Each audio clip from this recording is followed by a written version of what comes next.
Amis internautes, n'oubliez pas de liker, de vous abonner et de cliquer sur la note de notification pour ne rien rater. Bonsoir à toutes et à tous. L'actualité de ce lundi 6 juillet 2026 est dominée par une intense activité diplomatique du président Romuald Wardani en Mauritanie, la démission de Louis Vlavonou de l'Assemblée nationale pour siéger au Sénat, une nouvelle attaque contre un commissariat dans le nord du Bénin, mais aussi plusieurs dossiers judiciaires examinés devant la criette. À cela s'ajoutent des perspectives économiques prometteuses à Malanville et des développements politiques au Sénégal. Bienvenue dans le Grand Zoom de Bell TV, votre rendez-vous d'analyse et de décryptage des faits qui font le Bénin, l'Afrique et le monde. Au sommaire de cette édition, diplomatie, Romuald Wardani en visite officielle en Mauritanie. Sénat, Louis Vlavonou quitte l'Assemblée nationale. Sécurité, attaque armée contre le commissariat de Barénou. Gouvernance douanière, Cotonou accueillera une importante réunion mondiale. Place maintenant au développement de ces titres dans le Grand Zoom. Eh bien, diplomatie, Romuald Wardani en visite officielle en Mauritanie. Le président de la République poursuit sa dynamique diplomatique avec une visite de travail à Nouakchott. Romuald Wardani a été reçu avec les honneurs militaires par son homologue mauritanien Mohamed Ould Cheikh El Ghazouani au palais présidentiel. Entretien en tête-à-tête, les deux chefs d'État ont eu un entretien privé avant d'élargir leurs discussions aux délégations respectives. Les échanges ont porté sur le développement économique, infrastructures, agriculture, la sécurité régionale, lutte contre le terrorisme au Sahel, l'intégration régionale et le renforcement de la coopération bilatérale. Plusieurs accords de partenariat devraient être signés à l'issue de cette visite, notamment dans le domaine de l'énergie et des transports. Cette visite confirme la volonté des deux États de consolider leur partenariat stratégique. Sénat, Louis Vlavonou tourne la page de l'Assemblée nationale. Après plus de 20 ans de carrière parlementaire, Louis Vlavonou quitte officiellement son mandat de député pour rejoindre le Sénat.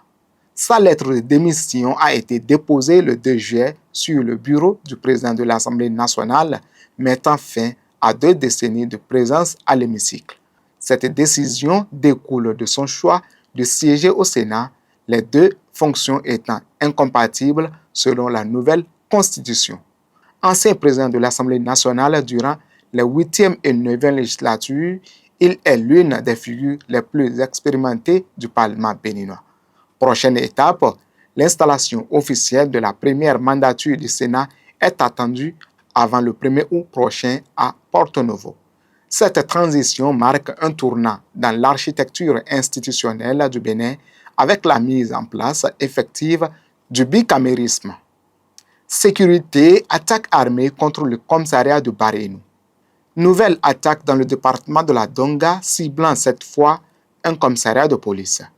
Des hommes lourdement armés ont attaqué le commissariat de Barénou dans la nuit du 5 au 6 juillet aux environs de 2 heures du matin.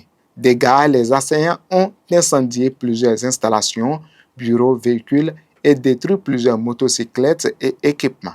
Bilan humain, aucun mort ni blessé n'est enregistré parmi les agents de police qui ont pu se mettre à l'abri.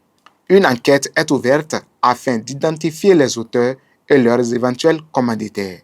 Cette attaque intervient dans un climat sécuritaire déjà tendu dans le nord du Bénin où des groupes armés mènent régulièrement des incursions. Criette, 5 ans de prison requis contre Samuel Akindes Adekambi. L'ancien chef du 12e arrondissement de Cotonou était de nouveau devant la Cour de répression des infractions économiques et du terrorisme Criette. Réquisition, le ministère public a requis 5 ans de prison, dont 2 ans ferme, ainsi qu'une amende de 5 millions de francs CFA contre l'ancien élu local.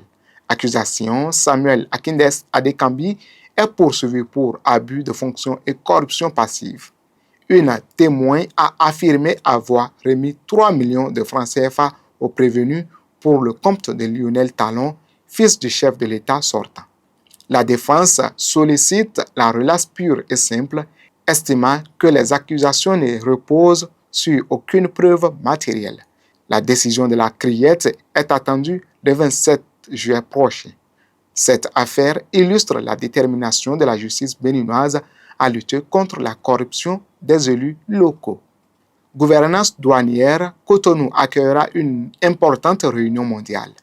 Le Bénin renforce son influence au sein de l'Organisation mondiale des douanes OMD avec l'accueil d'une réunion de haut niveau. Cotonou accueillera en décembre 2026 la 93e session de la Commission de politique générale de l'OMD. Les responsables des administrations douanières du monde entier sont attendus, représentant plus de 180 pays. Thèmes abordés: la modernisation des douanes, la gouvernance internationale, la facilitation du commerce mondial et la lutte contre la fraude.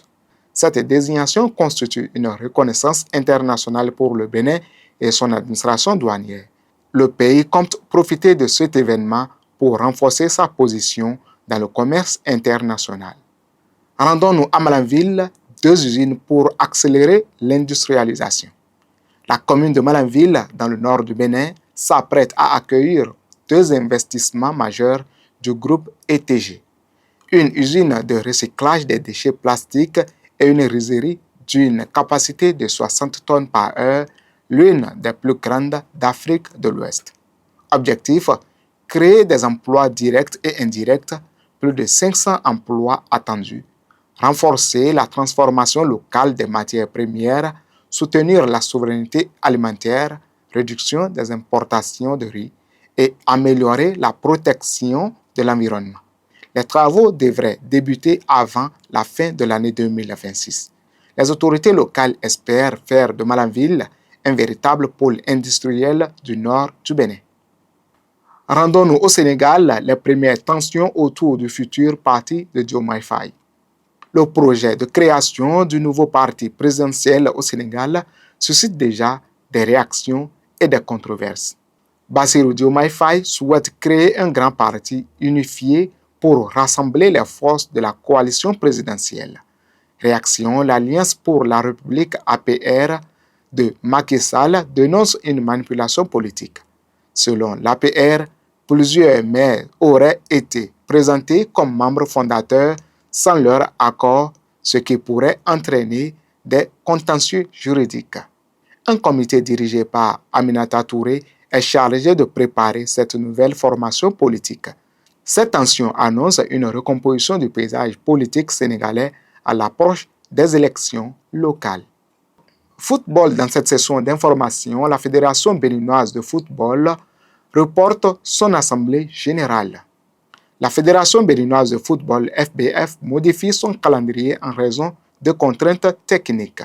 L'assemblée générale initialement prévue le 25 juillet est reportée. Le mercredi 5 août 2026 est désormais retenu. Motif évoqué: des contraintes techniques liées à la préparation des dossiers et à la logistique. Les travaux auront lieu au Centre d'excellence de football féminin de Lokossa. Cette réunion est cruciale pour l'avenir du football béninois avec des élections statutaires. Et bien, fait divers dans cette session d'information, la session de l'émotion. 2 affaires marquent l'actualité sociale de ce lundi, illustrant les dangers du trafic de drogue et des drames domestiques. Au Nigeria, 13 kg de cocaïne cachée dans de fausses bananes. Une Nigériano-britannique de 67 ans a été arrêtée à l'aéroport international Murtala Mohammed de Lagos. Les agents antidrogue ont découvert 13 kg de cocaïne pure dissimulée dans de fausses bananes plantains en plastique. Destination: la suspecte qui devait embarquer pour Londres a reconnu être propriétaire de la cargaison. Elle a été placée en détention provisoire et risque la prison à perpétuité. À Abomey, une femme sauvée après 2 heures passées dans une fosse avec des serpents. Une mère de 5 enfants est tombée accidentellement dans une fosse profonde d'une vingtaine de mètres à Abomey. Les sapeurs-pompiers sont intervenus durant plus de 2 heures pour la sortir de ce puits. Danger: la victime a été retrouvée vivante malgré la présence de 3 gros serpents dans la fosse. Elle souffre de plusieurs traumatismes, fractures, chocs psychologiques et poursuit ses soins au CHD de Goho. Les secouristes parlent d'un véritable miracle. L'actualité de ce lundi 6 juillet 2026 met en lumière les grands défis du moment. Diplomatie, sécurité, justice, gouvernance et développement économique. Merci de votre fidélité au Grand Zoom de Bell TV. Excellente soirée à toutes et à tous et à demain pour une nouvelle édition.